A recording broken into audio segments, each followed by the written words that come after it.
სოს მაესტროს საფრთხეში ამდევი დღეს ნუცუბიძის ფერდობზე პოლიციის შენობასთან მაესტროს თანამშრომლების საპროტესტო აქცია გაიმართა. მაესტროს მოთხოვნაა, რომ პოლიციამ დაუყოვნებლივ დაატოვებინოს ტელეკომპანიის ოფისი რუსთავის მედიის მართვის კომპანიის ხელმძღვანელ ეროსი კიცმარიშვილს და შენობაში შეუშვან კანონიერი გენერალური დირექტორი ილია კიკაბიძე და მისი გუნდის წევრები. მაესტროს ერთ-ერთი მესაკუთრე მამუკა ღლონტის შეფასებით, რაც დღეს მაესტროში ხდება, არ არის ორი მხარის ეროსი კიცმარიშვილისა და მაესტროს მესაკუთრეთა დაპირისპირება და ამ ყველაფრის სათავე პრეზიდენტი მიხეილ სააკაშვილია. აქციაში ტელეკომპანიის დამფუძნებლებთან, ჟურნალისტებსა და ოპერატორებთან ერთად მონაწილეობდნენ არასამთავრობო ორგანიზაციის წარმომადგენლები, პოლიტიკოსები და სხვადასხვა მედია საშუალებების წარმომადგენლები. მორიგი საპროტესტო აქცია სამშაბათს 20 დეკემბერს 15 საათზე პრეზიდენტის რეზიდენციასთან გაიმართება.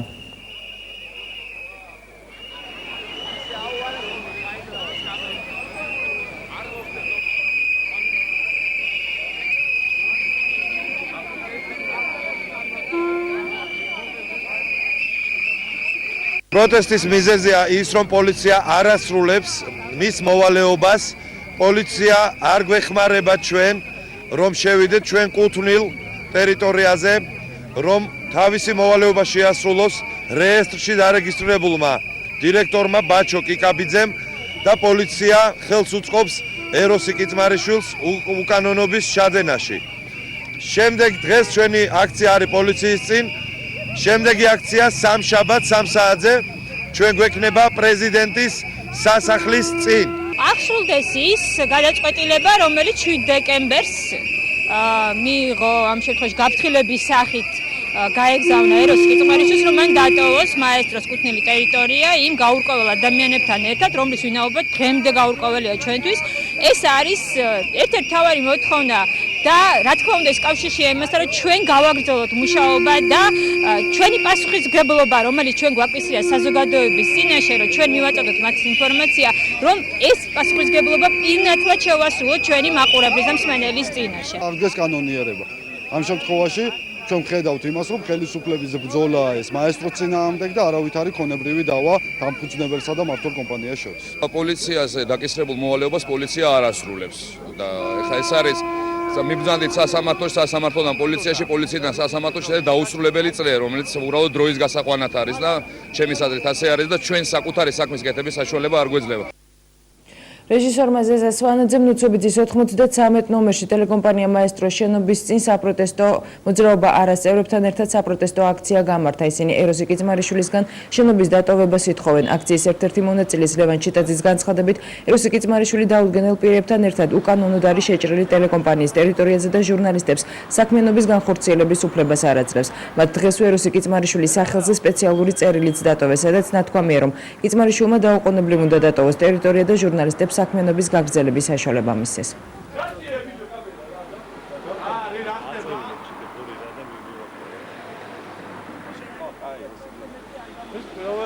ხელისუფლებამ მოინელა ტელეიმედი, მაგრამ ვერ აღმართა ხელი მაესტროზე. ჩვენ დავინახეთ ტელეკომპანია მაესტროს და მაესტროელების ღირსეული, ასე ვთქვათ, პროფესიული მაგალითის მიმცემი ქმედება, რომ ისინი არ გაიყიდნენ და მართლაც მადლობა გვინდა უთხრა ტელეკომპანია მაესტროს. წერილში ვითხოვთ ბატონმა ერასტი კიცმარიშვილმა თავის დაუდგენელ ფორმირებებთან ერთად დატოვოს ტელეკომპანია მაესტრო.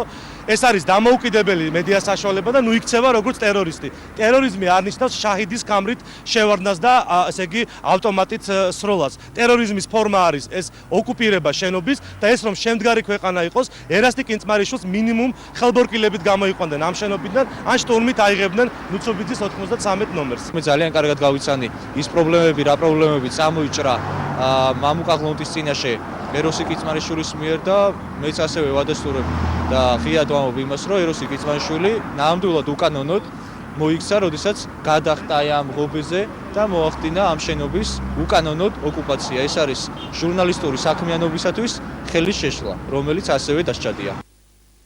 მაესტროს სატელიტური სადგურიდან გათიშვა სამეგრელოში საპროტესტებენ. ზუგდიდში გამოკითხულთა დიდი ნაწილი მაესტროს მაუწყებლობის აღდგენას ძველ ფორმატში მოითხოვს. გამოკითხულთა უმრავლესობა მიიჩნევს, რომ მაესტროს ირგვლივ განვითარებულმა მოვლენებმა სამეგრელოს მოსახლეობას ალტერნატიული და ობიექტური ინფორმაციის მიღება შეუზღუდა, რამაც რეგიონის მაყურებელი სრულ საინფორმაციო ვაკუუმში მოაქცია. ზუგდიდელების უმრავლესობა მაესტროს მაუწყებლობის აღდგენას ჩვეულ რეჟიმში მოითხოვს. ერთადერთი საშუალება, ერთადერთი პატარა ჭუჭუტანას სინათლე იყო მაესტრო დიდის გაჭირვებით ზოგმა, რა ვიცი, მეზობლებმა ფულე შეაგროვეს, ერთად დადგეს და სატელიტი იყიდეს და ამით უყურებდნენ და ამით გებულობდნენ იმას, თუ რაც ხდებოდა ქვეყანაში და ობიექტურ ინფორმაციას ისმენდნენ მაესტროსგან. დღეს ამის საშუალებაც მოუსპო იმ გუნდმა, რომელსაც გენპარიშვილი წარმოადგენდა მაესტროში და დღეს აბსოლუტურ სრულ ვაკუუმში იმყოფება სამეგრელოში მოსახლეობა. ერთადერთი ტელევიზია, რომელიც შეიძლებოდა ყურება საქართველოში, იყო მაესტრო. მე ტელევიზორს თავს სახში მარტო მაესტროს გულისთვის. სპეციალურად ნასესხები ფულით დავაყენე სატელიტური ანტენა, იმიტომ რომ მეყურებია მაესტროსთვის. თუ არა და საქართველოს ტელევიზიას არავითარ შემთხვევაში არ უყურებ დანარჩენს. რუსთავის მედიის მართვის კომპანიის ხელმძღვანელი ეროსი კიცმარიშვილი ტელეკომპანია მაესტროს მესაკუთრეების წინააღმდეგ სასამართლოში სარჩელის შეტანას გეგმავს.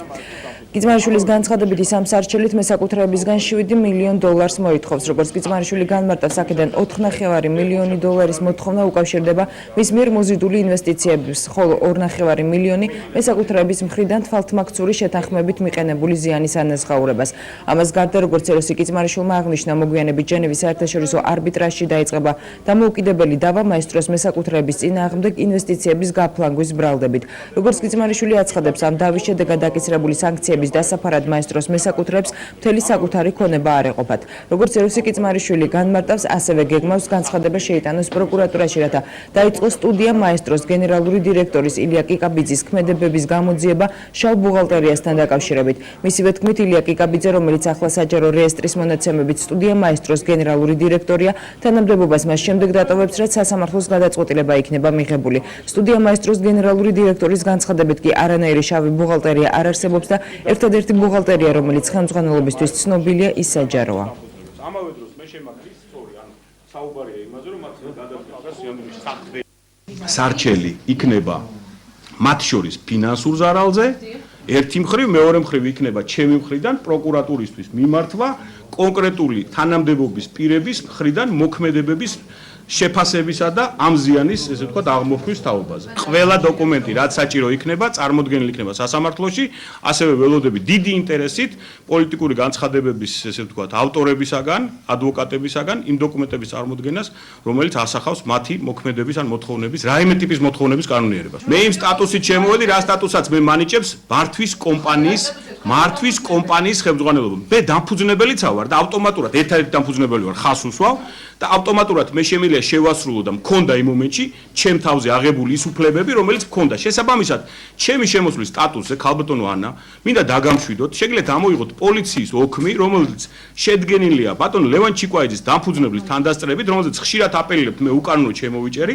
იქ არის თეთრით, უბრალოდ შავით თეთრზე დაწერილი ის, რაც არის დაწერილი. არ ვიცი რა ფერის ბუღალტერიებს იძახს ეროსი კიცმარიშვილი, მე შავ ბუღალტერიას არ ვიცნობ, მე ერთი ბუღალტერია ვიცი ოფიციალური და მაგას აწარმოებს მაესტრო და ეხლა მე ვარ ოფიციალური დირექტორი საჯარო რეესტრის ამონაწერითაც და მე მოვითხოვ ჩემი უფლებების შესრულებას და უნდა შემიშვან შენობაში მეტი არაფერი. ეროსი კიცმარიშვილი მაესტრო ჟურნალისტებს მიმართავს, რათა დააბრუნდნენ ტელევიზიაში და აღადგინონ სრულფასოვანი მაუწყებლობა. მისი თქმით, ახლა ტელეკომპანია არალეგალურად მაუწყებლობას ახორციელებს. ეროსი კიცმარიშვილის ბრალდებებს პასუხობს ტელეკომპანია მაესტროს ერთ-ერთი მესაკუთრე მამუკა ხლონტე. ის მოუწოდებს კიცმარიშვილს მსგავსი განცხადებები მხოლოდ შესაბამისი დოკუმენტაციის წარმოდგენის შემდეგ გააკეთოს. იანვრის ბოლოდან აღდგება სრულფასოვანი მაესტროს სრულფასოვანი მაუწყებლობა და ეს მაუწყებლობა მინდა რომ იცოდეთ იქნება ერთადერთი და კანონიერი, სანამ სასამართლო სხვა რაიმე ტიპის გადაწყვეტილებას არ მიიღებს. თქვენი არხის დირექტორი იქნება ის ადამიანი, რომელიც დაინიშნება, ამ წუთში იქნება პატა პაჭკორია, რომელიც პირდაპირ გზით კიდევ ერთხელ საჯარო რეესტრში და ყველგანაც ეს ყველაფერი აისახება მხოლოდ მას შემდეგ, როცა სასამართლო დაამთავრებს საქმიანობას, ხოლო გათავისუფლების შესახებ გადაწყვეტილება, რაც თქვენ იცით რომ მიღებული გაქვთ. ამჯერად ხორციელდება პირდაპირ გზით მართლობა მაესტროსი მართვის კომპანიის მიერ. თუ ბატონ ეროსის სურს სასამართლოში მისვლა, გამოვიდეს შენობიდან, რომლის კანონიერი მესაკუთრე არის ტელეკომპანია მაესტროს მესაკუთრეები, მთელი იქ მყოფი აპარატურა ოფიციალურად დოკუმენტებით გაფორმებულია კანონიერ მესაკუთრეებზე, მაესტროს დამფუძნებლებზე და ეს საბუთებიც არის ოფიციალური. ეს არის ჩვენი არგუმენტი. თუ ბატონ ეროსის აქვს რაიმე სხვა დოკუმენტები წარმოადგინოს, ან გამობრძანდეს იქიდან, გადაინაცვლოს სასამართლო დარბაზში, მოიგოს დავა და მიიღოს ის კომპენსაცია, რასაც ითხოვს. თუ ბატონი ეროსი ითხოვს რაიმე დოკუმენტებს, რომელიც პრინციპში მას საჯაროდ შეუძლია ნახოს, იმიტომ რომ ჩვენი ყველა დოკუმენტი საჯაროა. მასაც შეუძლია წარმოადგინოს ის დოკუმენტები, რომლის მიხედვითაც მას შემოტანილი აქვს 4,5 მილიონი ინვესტიცია. მას ამას არავინ არ უშლის. ეროსი კიწმარიშვილს მაესტროს ლიცენზიით სარგებლობის უფლება არ აქვს. ეს განცხადება კომუნიკაციების მარეგულირებელი ეროვნული კომისიის წევრმა ირაკლი მოსეშულმა გადაცემა რადიოაქტიურ საათში სტუმრობისას გააკეთა. მისი განმარტებით ტელეკომპანია მაესტროსა და რუსთავის მედიის მართვის კომპანიას შორის გაფორმებული ხელშეკრულების მიხედვით ეროსი კიწმარიშვილის კომპანიას მხოლოდ მენეჯმენტისა და ფინანსების მართვის უფლება ჰქონდა, რაც შეეხება ლიცენზიას, ის მარეგულირებელმა კომისიამ შეპეს სტუდია მაესტროს მისცა. იმ შემთხვევაში თუ ეროსი კიწმარიშვილს ტელევიზიის გაკეთება მოუნდება, მას ახალი ლიცენზიისა და სიხშირის მისაღებად კომუნიკაციების მარეგულირებელი კომისიისთვის მიმართვა მოუწევს. ის ლიცენზია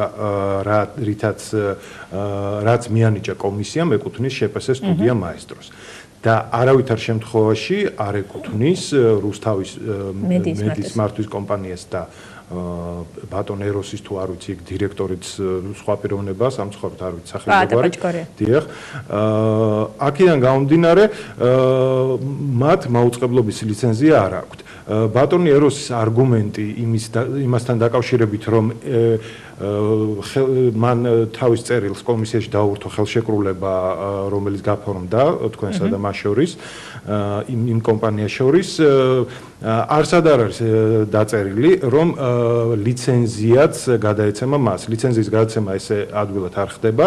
ამ შემთხვევაში უნდა მომხდარიყო რაც ხდება ხოლმე კომისიაში ზოგჯერ ორივე მხარეს უნდა მოეწერა კომისიისთვის, კომისია ამას განიხილავდა რომ მაგალითად მაესტრო აძლევს თავის ლიცენზიასაც მართვის უფლებით, ანუ ამას ქვია გადაპირება, ეს არის სხვა პროცედურა და გადაეპირებინა მაგალითად მაესტროს რუსთავის მართვის კომპანიისთვის ეს ლიცენზია, რაც ბუნებაში არ მომხდარა. ვკითხულობ ინფორმაციებს, რომ ბატონ ეროსის გამოცხადებული აქვს რაღაც კონკურსები, წამყვანების, ოპერატორების, ტექნიკური პერსონალის, IT სპეციალისტების და შემდეგ, მას მართლაც შეუძლია შეკრიბოს რაღაც გუნდი, ბუნებრივია საქართველოა და მოინახებიან მსურველები. და ვთქვათ, შემდგომში შეეცადოს განახორციელოს მაუწყებლობა. რეალურად რა მოხდება? ვინ განახორციელებს მაუწყებლობას? იმისთვის რომ მაუწყებლობა განხორციელდეს, მე კიდევ ერთხელ თავიდან რითიც დავიწყე. სიხშირე მაესტროს არ აქვს. მაესტროს აქვს ლიცენზია, რომელიც ეკუთვნის შეპეს სტუდია მაესტროს. საკაბელოებმა, რომლებმაც უნდა ჩასვან თავიანთ პაკეტში ის სიგნალი, რომელსაც ვთქვათ ბატონი ეროსი და მისი კომპანია იანვრის ბოლოს შექმნის როგორც პროდუქტს. ვინ უნდა გააფორმოს ამ საკაბელოებთან ხელშეკრულება? ვინ მოაწერს ხელს? ეროსი კიწმარიშვილი. თუ ეროსი კიწმარიშვილი გააფორმებს ესეთ ხელშეკრულებას რომელიმე საკაბელოსთან, არ აქვს მნიშვნელობა რომელთან, დიდთან, პატარასთან თუ ამავდროულად, მოხდება რა? ის საკაბელოც დაარღვევს კანონს, იმიტომ რომ ხელშეკრულებას გაუფორმებს მაუწყებლობის ტრანზიტზე ისეთ ორგანიზაციას, რომელსაც მაუწყებლობის ნებართვა, ანუ ლიცენზია არ გააჩნია და თავად რუსთავის მართვის მედიის კომპანიას დაარღვევს კანონს, იმიტომ რომ ეს იქნება ულიცენზიო საქმიანობა, რაც ელემენტარულად არის კანონდარღვევა და ისჯება ჯარიმით 5,000 ლარამდე. თუ ბატონ ეროსის აქვს სურვილი რომ შექმნას რაიმე ახალი არხი, მას შეუძლია ელემენტარულად დაწეროს წერილი, არ ვიცი რუსთავის მართვის მედიის კომპანიის თუ ვიღაცის სახელით რომ გთხოვთ, მომანიჭოთ ლიცენზია, მერე კომისია ამას განიხილავს და გარკვეულ პერიოდში მიენიჭებს. ქართულ მხარეს შესაძლოა სანდრო გირგვლიანის საქმის ხელახლა გამოძიება მოუწიოს. ევროპის საბჭოს მინისტრთა კომიტეტში საქმეზე ენუგძეგ და გირგვლიანი საქართველოს წინააღმდეგ აღსრულების გადაწყვეტილების ფორმა შეერჩა. მინისტრთა კომიტეტის გადაწყვეტილებით საქმის აღსრულება მარტივი პროცედურით არ მოხდება და შესაბამისად ის არასტანდარტული წესით აღსრულდება, რაც იმას ნიშნავს, რომ ევროპის საბჭოს მინისტრთა კომიტეტმა საქმე იმის გამო არ დახურა, რომ იუსტიციის სამინისტრო სანდრო გირგვლიანის მამისთვის სტრასბურგის სასამართლოს მიერ მხოლოდ აკისრებული თანხის გადარიცხვით შემოიფარგლა. გირგვლიანების ადვოკატის განცხადებით, საქმის განხილვაში ახლა ევროპელი ექსპერტები ჩაერთვებიან. შეგახსენებთ, ოქტომბერში გირგვლიანების ოჯახმა ევროსაბჭოს მინისტრთა კომიტეტისგან სტრასბურგის სასამართლოს გადაწყვეტილების სრულფასოვნად აღსრულების კონტროლი ითხოვა, რაც სწორედ საქმის ხელახალ გამოძიებასა და უშუალო დანაშაულის შემსრულებლებთან შარდენბარის სუფრის წევრთა კავშირს გულისხმობს. მინისტრთა კომიტეტი არ დათანხმდა საქმის დახურვაზე ან მის მარტივ აღსრულებაზე მხოლოდ იმის გამო, რომ სახელმწიფო შემოიფარგლა გურამ გირგვლიანისთვის ევროპული სასამართლოს მიერ მინიჭებული თანხის კომპენსაციით. მოცემულ შემთხვევაში კომპლექსურობა ამ საქმის გულისხმობს იმას, რომ არის რთული ხასიათის პრობლემები გადაწყვეტილების აღსრულებასთან დაკავშირებით, რომლებიც უშუალოდ საქმიდან გამომდინარეობს. ეს ხდება იმ შემთხვევაში, თუ კი თავად მინისტრთა კომიტეტი მიიჩნევს, რომ საქმე არის რთული, ან იმ შემთხვევაში, როდესაც ევროპული სასამართლო მივიდა შესაბამის დასკვნამდე. ევროპული სასამართლოს იმ გადაწყვეტილებას შევეხსენებთ, რომლის მიხედვითაც ხელისუფლების ყველა შტო იყო ჩართული იმაში, რათა ამ საქმეზე მართლმსაჯულება არ განხორციელებულიყო და საქმის სიმართლე არ დადგენილიყო. საქართველოს კი ავღანეთის სამშვიდობო მისიაში სამხედრო კონტინგენტს ზრდის. შესაბამისი წარდგინებით პრეზიდენტმა პარლამენტს დღეს მიმართა და ავღანეთის უსაფრთხოების ხელშეწყობის საერთაშორისო ძალების შემადგენლობაში დამატებით 1 ქვეითი ბატალიონის გაგზავნის შესახებ თანხმობა ითხოვა. საქართველოს პრეზიდენტის წარდგინებით დამატებითმა ბატალიონმა ამერიკის შეერთებული შტატების დაქვემდებარებაში უნდა იმსახუროს.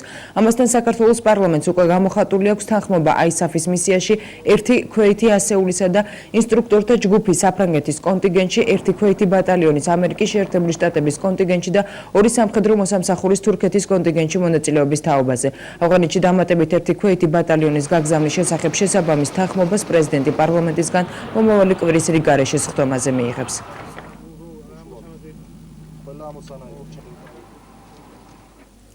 პარლამენტის თავმჯდომარის უკაცრავად დავით ბაქრაძის განცხადებით, ამერიკულ-ქართული ურთიერთობების მხრივ მომავალი წელი დინამიური და აქტიური იქნება. როგორც დავით ბაქრაძემ დღეს ევროპისა და ევრაზიის საკითხებში ამერიკის შეერთებული შტატების სახელმწიფო მდივნის მეორე მოადგილე ერიკ რუბინთან შეხვედრის შემდეგ განაცხადა, შეხვედრისას საქართველო-ამერიკის ურთიერთობებში არსებულ ყველა აქტუალურ საკითხზე ისაუბრეს. მისი თქმით, საქართველოს უსაფრთხოების მიზნის მიღწევაში ევროატლანტიკური არჩევანის წარმატებისა და ეკონომიკურ საკითხებში ამერიკის შეერთებული შტატების მხარდაჭერას გადამწყვეტი მნიშვნელობა აქვს.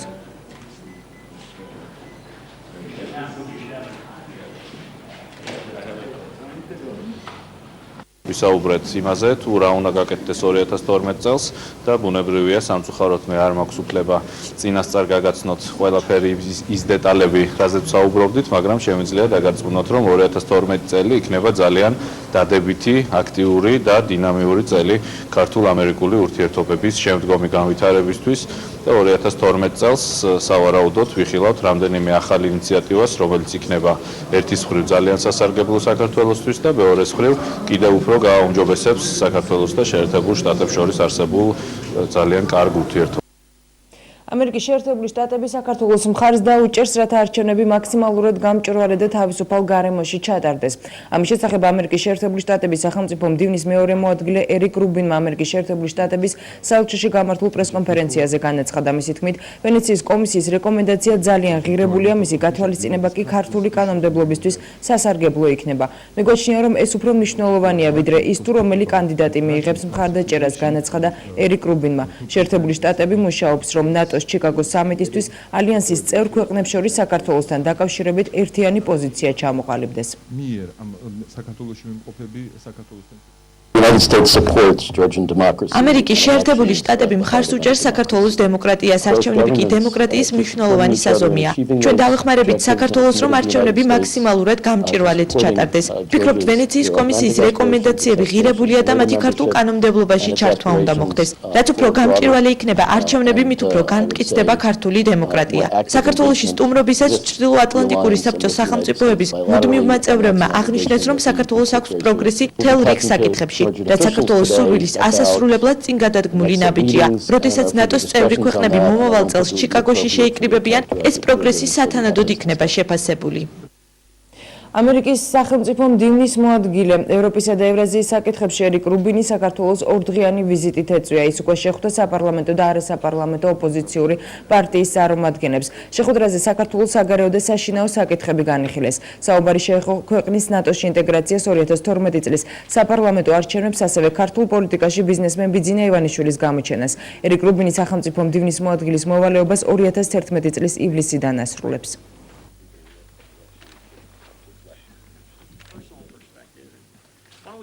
მისასალმებელი და შესამჩნევი ფაქტია ის აქტიურობა, რაც ხშირითად ჩვენი ამერიკელი კოლეგები და მეგობრები სტუმრობენ ამ ბოლო ხანებში საქართველოს. ეს ნიშნავს იმას, რომ საქართველო მთელი თავისი პრობლემებით და თუ წარმატებებით კვლავ ძალიან აქტუალური არის ამერიკელებისათვის და ჩვენთვის როგორი აქტუალურია ამერიკელების მხარდაჭერა, განსაკუთრებით ჩიკაგოს სამიტის მომავალი პერსპექტივების გათვალისწინებით, ამას მე მგონი ზედმეტი ახსნა ქართული საზოგადოებისთვის აღარ ჭირდება. ჩვენ საუბარი გვქონდა ერთის მხრივ საგარეო გამოწვევებზე და პრობლემებზე, როგორც არის რუსეთი და ნატოში გაწევრიანება და მე პირადად ხაზი გავუსვი იმას, რომ ნატოში გაწევრიანების შეფერხება ძალიან დიდ სტიმულს უქმნის რუსეთს, რომ გააძლიეროს ზეწოლა საქართველოსზე და შეუქმნას კიდევ უფრო მეტი პრობლემები. რაც შეეხება შიდა საკითხებს, რა თქმა უნდა, ისევ და ისევ მომავალი წლის არჩევნები, მისი თავისუფალ და სამართლიან გარემოში ჩატარება და რეალური პოლიტიკური კონკურენციის შექმნა ქვეყანაში. ერთი ყველაზე მნიშვნელოვანი საკითხით დაინტერესდა სტუმარი, ესაა მომავალი არჩევნების საარჩევნო სისტემა. ჩვენ უთხარით, რომ ის გეგმა, რაც ხელისუფლებას აქვს, არის ერთ პარტიაზე მორგებული. ხელისუფლება ცდილობს ისეთი საარჩევნო სისტემა მიიღოს, რომელიც გარდაუვალს ხდის ძალიან სერიოზულ შეტაკებას პოლიტიკურ ძალებს შორის. სისტემა, რომელსაც ხელისუფლება ცდილობს, რომ დაამკვიდროს, განაპირობებს მის სრულ მარცხს ან სრულ გამარჯვებას. და მე დარწმუნებული ვარ ამ თემაზე ბატონ რუბინს ექნება საუბარი ხელისუფლების წარმომადგენლებთან. ვისაუბრეთ პოლიციის და უშიშროების სამსახურების ზეწოლაზე რეგიონებშიც და თბილისშიც. ჩვენს მხარდამჭერებზე ვისაუბრეთ იმაზე, თუ რა ცვლილებები გამოიწვია ბიძინა ივანიშვილის შემოსვლამ პოლიტიკაში და რამდენად მნიშვნელოვანია, რომ ამერიკის შეერთებულმა შტატებმა ძალიან ყურადღებით, ძალიან დეტალურად შეისწავლოს ის თავდასხმები, რომელიც მოდის ხელისუფლების მხრიდან, როგორც საგადასახადო სამსახურების, ასევე მედიის მხრიდან ჩვენს პოლიტიკურ ალიანსზე. ჩვენ ვთხოვეთ ამერიკის შეერთებული შტატების წარმომადგენელს, რომ ამერიკის შეერთებულმა შტატებმა ძალიან მტკიცედ დაუჭიროს მხარი შემდეგ ჩიკაგოს სამიტში, რომ საქართველოს წვლილი ნატოში სპეციალურად აღნიშნული იყოს და უფრო მიუახლოვდეს საქართველოს ნატოში გაწევრიანებას. ძალიან დიდი ინტერესი იყო თავიდან ბოლომდე სამოქალაქო და პოლიტიკური უფლებების კუთხით, მათ შორის საუბარი შეეხო სასამართლოს, იქ არსებულ პრობლემებს, ასევე რეფორმებს, რომლებიც მიმდინარეობს. საუბარი იყო კონკრეტულად ასევე მედიაში შექმნილ სიტუაციაზე, საუბარი იყო ფეჭვდით მედიაზეც, ეთნიკურ და რელიგიურ უმცირესობებზე, ასევე დადგა რამდენიმე საკითხი, რომელიც უკავშირდება უშუალოდ საარჩევნო გარემოს, საარჩევნო კოდექსში შესატან ცვლილებებს და კანონმდებლობის კუთხით მიმდინარე პროცესებს და თავად სტუმრის მხრიდან, ბატონ რუბინის მხრიდან ძალიან მაღალი იყო ინტერესი მთელი რიგი პროცესების მიმართ, განსაკუთრებით ყველა იმ რეფორმასთან მიმართებაში, რომელიც ხორციელდება საქართველოში. საქართველოს პრემიერ-მინისტრი ნიკა გილაური დღეს არასამთავრობო ორგანიზაციის წარმომადგენლებს შეხვდა და ის 10 პუნქტიანი სამოქმედო გეგმა გააცნო, რომელთაც მთავრობა 2012-2013 წლებში იხელმძღვანელებს. არასამთავრობო კოალიციის წარმომადგენლებმა პრემიერ-მინისტრს საკუთარი შენიშვნები რამდენჯერმე შეცვლილ პროექტთან დაკავშირებით კიდევ ერთხელ გაუზიარეს. საფასუხოდ ნიკა გილაურმა წინადადებების დახვეწისა და 10 პუნქტიანი გეგმის კორექტივების პირობა დადო. ეს უკვე რეალურად განახლებული ვერსიაა, პირველი ვარიანტი წარმოდგენთ საზოგადოებრივ ჩვენ წლის დაწყისში და მას შემდეგ გავითვალისწინეთ ის ახალი გარემოებები, რაც ეკონომიკასთან იყო დაკავშირებული ჩვენი ქვეყნის, რეგიონის და უკვე ყველაფერი სინამდვილეში ინკორპორირებულია ამ ახალ განახლებულ დოკუმენტში. თუმცა კიდევ ერთხელ მინდა ხაზი გავუსვა, რომ ეს არ არის საბოლოო ვარიანტი, 6 თვეში ერთხელ მოხდება მისი განახლება და ყველა საზრ გვაინტერესებს საზოგადოებას ყველას აბსოლუტურად მიმართავ, რომ წაიკითხონ ვებგვერდზე დევს და მოგწონთ თავიანთი შენიშვნები. რამოდენიმე მიმართულებას გავუსვამ ხაზს. პირველი და ალბათ ერთ-ერთი უმნიშვნელოვანესი არის მაკროეკონომიკური სტაბილურობა, რაშიც გულისხმობს სხვადასხვა პარამეტრს, გულისხმობ ჯანსაღ ეკონომიკურ ზრდას, გულისხმობ ბიუჯეტის დეფიციტს, ჯანსაღ კარგ მცირე ბიუჯეტის დეფიციტს, გულისხმობ ინფლაციას, ინფლაციის დაბალ დონეს, ერთნიშნად დონეს, გულისხმობ ესე იგი კარგ რეგულირებულ და ჯანსაღ საბანკო სექტორს, დაბალ საგარეო ვალს და ასე შემდეგ და ასე შემდეგ. სინამდვილეში რა ვიღოთ დღევანდელი სიტუაცია, საქართველოს მაკროპარამეტრები ალბათ ერთ-ერთი ყველაზე უფრო ჯანსაღია დღეს მსოფლიოში. ეს წარმოდგენილი იყო მთავრობის აწყვეტიანი გეგმა, რომელიც მანამდეც ხადია ქონა დაგზავნილი და ბევრი ორგანიზაციები საქართველოს წარმოდგენილი საკმაოდ დეტალურად იცნობდა ამ გეგმას, ჩემი ჩათვლით. უბრალოდ ეს გეგმა არ არის თვითონ თავისთავად მოცულობით, იქ არ არის ყველა დეტალური ინფორმაცია მოწოდებული. ამიტომ კითხვები ქონდა პრინციპში თითოეულ პუნქტთან დაკავშირებით, კონკრეტულად რა იგულისხმება, რომ უფრო მეტი ინფორმაცია მიგვეღო. პრემიერმა გაქვს საკმაოდ ამომწურავი პასუხები ყველაფერზე. ცხადი იქ არის რაღაცა პუნქტები, რომლებზეც ბევრად მეტი კითხვები იყო. განსაკუთრებით მნიშვნელოვანი ჩემი აზრით და რამდენიმე როგორც ბევრი ორგანიზაციის აზრით იყო პირველი პუნქტები, რომლებიც ეხება ქვეყნის მაკროეკონომიკურ სტაბილურობას, სადაც პრინციპში გადმოტანილი არის პარამეტრები თავისუფლების აქტიდან. ამასთან დაკავშირებით პრემიერმა მოგცა პრინციპში ამოწურავი ინფორმაცია, თუმცა, რა ვიცი, რამდენიმე ორგანიზაცია მაინც თვით, რომ ეს პარამეტრები შეიძლება კიდევ უფრო გაუმჯობესებული იყოს. ნაფიქრია, ნამუშევარია, რაღაცა რისკები არის გათვალისწინებული. რამოდენიმე ვარიანტი არსებობს, ანუ არის ოპტიმისტური, კონსერვატიული, ვთქვათ და საერთოდ პესიმისტური. ეს რაც თავარია, რაც არის მნიშვნელოვანი, რომ ეს არ არის კრიზისიდან გამოსვლის გეგმა ან რამე ამდაგვარი. ეს არის უბრალოდ გეგმა, რაღაცა ხედვა, თუ როგორ უნდა განვითარდეს საქართველოს ეკონომიკა უახლოეს რამოდენიმე წელიწადში, მოკლევადიან პერსპექტივაში. ჩვენ გქონდა რაღაცა შეკითხვები ამ გეგმის რამოდენიმე პუნქტის გარშემო. პარლამენტის საშემოდგომო სესია დღეს ბიუროს ხდომით დაიხურა. თუმცა პარლამენტის თავმჯდომარის დავით ბაქრაძის განცხადებით სამი რიგარეშეს ხდომა მაინც ჩატარდება, რადგან საკანონმდებლო ორგანოს რამდენიმე მნიშვნელოვანი საკითხი აქვს განსახილველი, მათ შორის ცვლილებების საარჩევნო და საგადასახადო კოდექსებში. დეკემბრის მესამე პარასკევს უნდა დაიხუროს რეგლამენტის მიხედვით საშემოდგომო სესია. სესია იხურება ან პლენარული ხდომით, ან ბიუროს ფორმატით, იმის გამო რომ ეს არ არის პლენარული კვირა, გადაწყვეტილება იყო მიღებული, როგორც ეს ხდება ხოლმე ჩვეულებრივად, რომ დაიხუროს ბიუროს ფორმატით საშემოდგომო სესია. ჩვენ გვექნება რიგარეშეს ხდომები, მათ შორის ისეთი საკითხები, რომელიც ეხება მოქალაქეთა პოლიტიკური გაერთიანებების შესახებ კანონშესახებთან ცვლილებებს, ასევე საარჩევნო კოდექსთან ცვლილებები, ამავდროულად საკითხები, რომელიც უნდა შევიტანოთ ცვლილებები საგადასახადო კოდექსში, იცით რომ შემოსული არის ინიციატივა, რომლის მიხედვითაც დიდი ოდენობის გადასახადიდან თავის არიდების კუთხით ზღვარი, რომელიც იყო დაწესებული 25000, გაიზრდება 50000-მდე, ასევე განსაკუთრებულ დიდ ოდენობაზე ზღვარი გაიზრდება 75-დან 100.000-მდე. საგარეო ურთიერთობათა და ევროპასთან ურთიერთობის კომიტეტების გაერთიანებულ ხდომაზე საბერძნეთსა და რუმინეთში საქართველოს ელჩების კანდიდატურები განიხილეს. ელჩობის კანდიდატებმა ილია გიორგაძემ და დავით ბაქრაძემ დეპუტატებს საკუთარი ხედვა წარუდგინეს უფრო კონკრეტულად ამ ორ ქვეყანასთან თუ როგორ უნდა განვითარდეს ეკონომიკური და სავაჭრო, ასევე კულტურული და დიპლომატიური ურთიერთობები.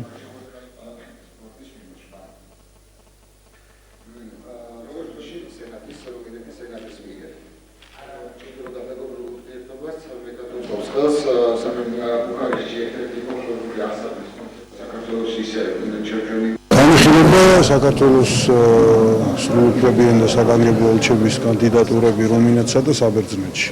ეს აქტუალურია უშუალოდ ჩვენი კომიტეტისთვისაც, იმდენად რამდენადაც ეს ორი ქვეყანა არის ევროკავშირის წევრი სახელმწიფოები და ზოგადად ეს არის ჩვენი რეგიონი, შავი ზღვის რეგიონი და ძალზე მნიშვნელოვანია, რამდენად კონკრეტულად გაგრძელდება ის პოზიტიური დინამიკა, რაც ამ ქვეყნებთან ურთიერთობაში საქართველოს ჰქონდა აქამდე.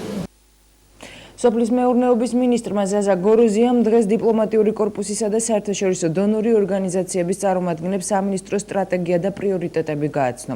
მინისტრმა 2012 წელს სოფლის მეურნეობის სამინისტროს მიერ დაგეგმილ პროექტებზე ისაუბრა. პროექტები მიზნად ისახავს თანამედროვე ტექნოლოგიების გამოყენებით ხილისა და ბოსტნეულის სადემონსტრაციო ნაკვეთების მოწყობას, სასათბურე მეურნეობების რეაბილიტაციას, მეცხოველეობისა და მეფრინველეობის ფერმების განვითარებას. გოროზიას განცხადებით მომავალ წელს ქვეყნის მასშტაბით 12 ახალი მომსახურების ცენტრი მოეწყობა, სადაც ნებისმიერ გლეხს საშუალება ექნება უახლესი ტექნოლოგიების შესახებ სრული ინფორმაცია მიიღოს. მინისტრის თქმით 2012 წლის მთავარი პრიორიტეტი ბაზრების დივერსიფიკაცია და ქართული პროდუქციის პოპულარიზაცია იქნება.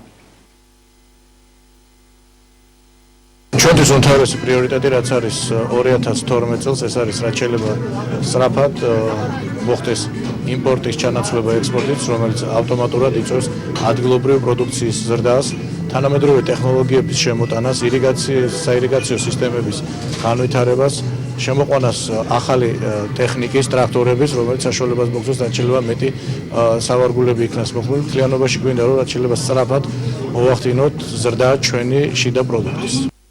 თავისუფალი დემოკრატების აფხაზეთის რეგიონულ ორგანიზაციაში ახალგაზრდული ფრთა დაფუძნდა. ღონისძიება თბილისის კინოს სახლში გაიმართა, რომელსაც პარტიის ლიდერი ირაკლი ალასანია და მისი მოადგილე თეა წულუკიანი ესწრებოდნენ. აფხაზეთის ახალგაზრდულ ორგანიზაციას ირაკლი პერტენავა უხელმძღვანელებს. გვახსოვს და მოქმედებთ ამ სლოგანით აფხაზეთის დევნილმა ახალგაზრდებმა აფხაზეთში გატარებული ბავშვობა გაიხსენეს და საქართველოს გაერთიანების აუცილებლობაზეც ისაუბრეს. ალასანიას განცხადებით თავისუფალი დემოკრატების მთავარი ამოცანა ქვეყანაში შეექმნას ისეთი პირობები, რომ ქართველებს, აფხაზებსა და ოსებს შორის ნდობის ახალი ველი გაჩნდეს. თავისუფალი დემოკრატების ლიდერმა ახალგაზრდებისთვის საინტერესო თემებზე შეკითხვებსაც უპასუხა.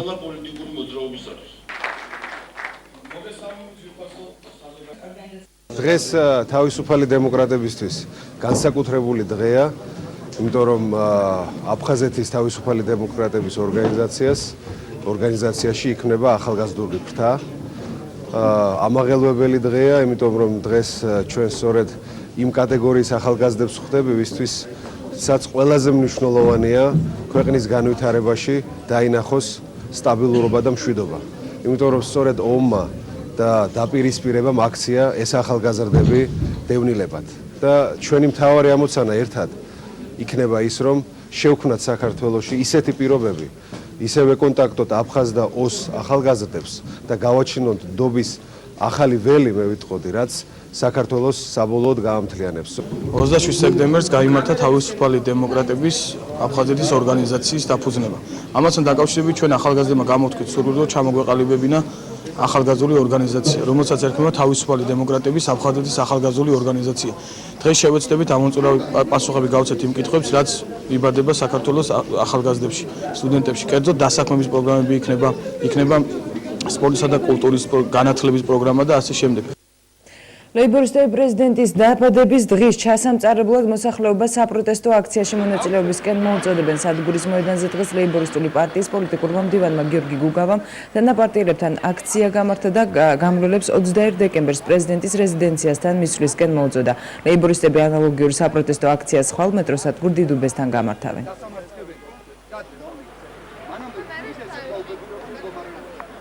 ძელდება შეხვედრებით თბილისის მოსახლეობასთან, ხდება ორგანიზება 21 დეკემბერს დიქტატორის დაბადების დღეზე მის რეზიდენციასთან აქციის ორგანიზება ლოზუნგით ჩაუშხამოთ დიქტატორს დაბადების დღე.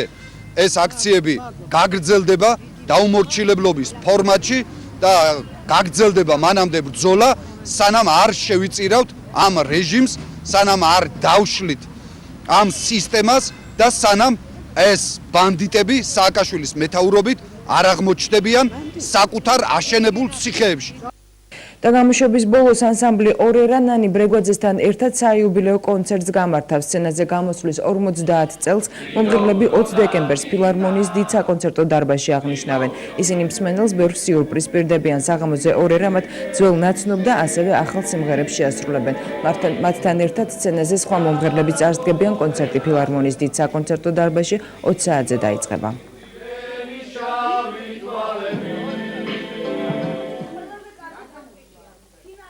ის რაც 20 დეკემბერს მოხდება ფილარმონიაში, кайხანი არც ყოფილა და აღარც იქნება. ეცით რატო რომ ეს არის ანსამბლი, რომელიც ისტორიას შექმნა. მათ შევერთებათ ქალბატონი ნანი ბრეგვაძე, ბატონი ბუბაკი კაბიძე. მე ერთ რაღაცას ვიტყვი და მიხვდებით რომ როგორ ანსამბლთან გვაქვს საქმე. მათ გაყიდეს 50 წლის განმავლობაში 300 მილიონი დისკია მათი გაყიდული.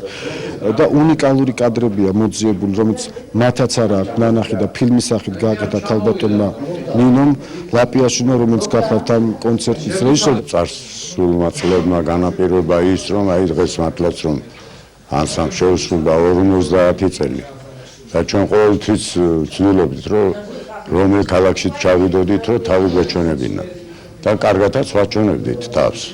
მაგრამ არაერთხელ თქმულა რომ თბილისის მაყურებელი ეს ყველაზე კრიტიკული მაყურებელია და ისევ ემზადებით ჩვენ რომ ესე მინდა რომ აი კონცერტი ჩატარდეს იმ დონეზე როგორც ჩვენ თბილისელებს ესე იგი უყვარს და ვინც მოვა კონცერტზე მინდა რომ დიდი ნაცია მომრები წავიდეს.